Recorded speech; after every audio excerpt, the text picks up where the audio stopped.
ఒక చిన్న గ్రామంలో ఒక వృద్ధురాలు నివసించేది. ఆమెకు శ్రీరాముడిపై అపారమైన భక్తి.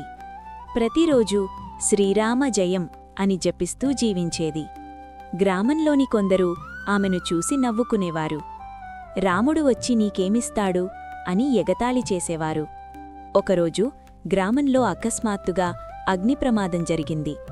గ్రామస్థులు నీళ్లు పోసి మంటలను ఆర్పేందుకు ప్రయత్నించారు.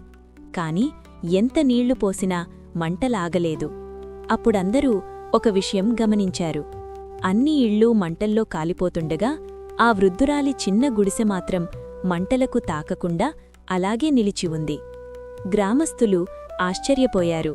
ఇది ఎలా సాధ్యం అని చర్చించుకున్నారు. ఆ వృద్ధురాలు గుడిసె బయటకు వచ్చి ఆకాశం వైపు చేతులు జోడించి ఇలా ప్రార్థించింది. ఓ శ్రీరామా, నా గుడిసె మాత్రమే కాదు, మా గ్రామం ప్రజల ఇళ్ళు కాపాడుము. ఆమె కన్నీళ్లు నేలపై పడిన క్షణంలో ఆకాశం ఒక్కసారిగా మబ్బులతో కమ్ముకుంది. మెరుపులు మెరిపించాయి. గాలి చల్లబడింది. గట్టి వర్షం కురవడం ప్రారంభమైంది.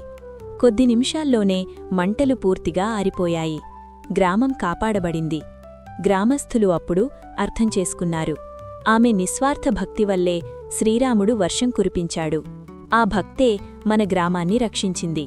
ఆ రోజునుంచి ఆ వృద్ధురాలిని గ్రామంలో ఒక దేవతలా గౌరవించారు.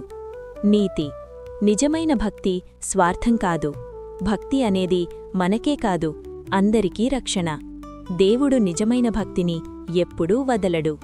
ఇలాంటి మరిన్ని భక్తి కథలు చూడాలంటే మా ఛానల్ను సబ్స్క్రైబ్ చేసి బెల్ ఐకాన్ నొక్కండి.